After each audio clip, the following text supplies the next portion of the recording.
I can tell you that many times I have brought test results from functional medicine doctors to Western medicine doctors, and sometimes that really makes them angry. And they dismiss those tests and say they don't understand them. There's no such thing like that in the Western medical system. My response has been, first of all, they have an MD at the end of their name, just like you. They went to medical school. And I have the same diagnosis from 5 other functional medicine doctors. And here's the literature supporting what they're saying. Here's a good example. I have mast cell activation syndrome, and one of the things that the Western medical system uses to test for mast cell is tryptase. It is an antiquated way of testing for mast cell activation. I go to the Western medicine doctors who argue that I have mast cell activation. One of the conversations I had with the allergist and immunologist was this.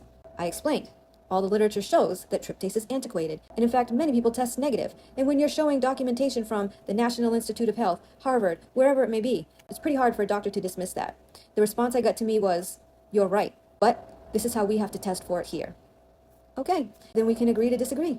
But my functional medicine doctors understand that most times mast cell activation needs to be diagnosed through a clinical diagnosis using consensus 2, which is focusing on multiple symptoms and multiple systems. And that has been my response. Another example is I have had psychiatrists come in and I immediately make them leave. You need to go. This is not a psychological issue, it is a physical issue, and my physical needs are not being met. You have the right to refuse anything you don't want to do.